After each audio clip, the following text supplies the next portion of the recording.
Hola amigos, bienvenidos a un nuevo tutorial de la serie StreamArt. Esta semana traemos una nueva obra que hemos denominado Boomerang. Para realizar dicho trabajo utilizaremos una tabla de dimensiones 61 por 61 centímetros, la cual hemos forrado previamente con tela negra Turín y después de haber usado nuestra niveladora de clavos, hemos colocado 708 de 3/4 de pulgada. Luego usaremos la tensadora de hilos para terminar nuestra obra. Les recuerdo que están disponibles para la venta, además de los diseños o bocetos de todas mis obras y el kit de hilos para estrenar. Lo puedes encontrar a través de la página de internet www.etsy.com o escribiéndome a mi correo electrónico o a mi Facebook jorgedelatierra@hotmail.com. Gracias. Realizaremos el trabajo de la siguiente manera. Amarramos el hilo en una de las secciones de los clavos del primer círculo y vamos a los clavos del segundo círculo, los clavos que están comprendidos entre una y otra sección, y retornamos al punto de partida.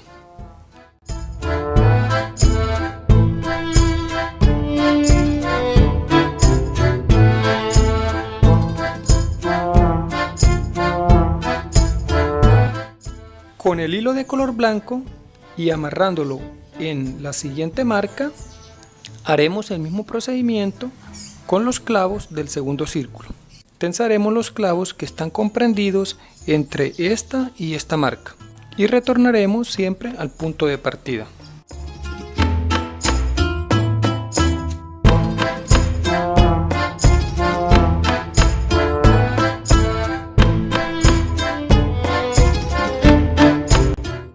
Ahora con el hilo de color azul realizaremos exactamente el mismo procedimiento que hemos realizado anteriormente.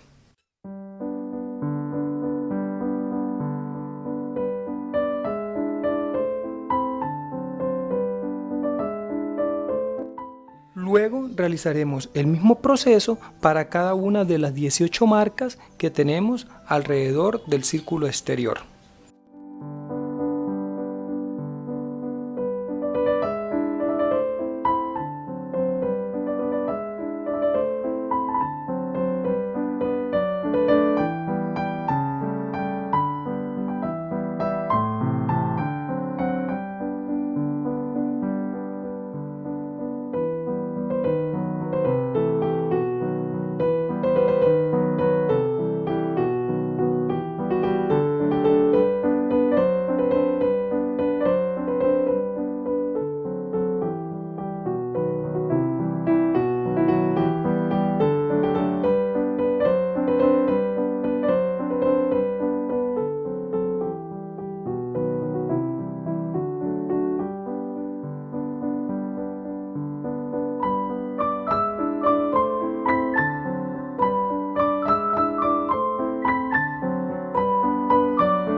Ahora tensaremos hilos entre la tercera circunferencia y la segunda. Recordemos que cada una de las circunferencias tiene 18 marcas. Amarramos el hilo en cada una de las marcas de la tercera circunferencia y vamos a los hilos que hemos tensado anteriormente en la segunda circunferencia, retornando siempre al punto de partida.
Realizaremos el mismo procedimiento ahora con el color blanco.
Luego, con el hilo de color azul, realizamos también el mismo procedimiento.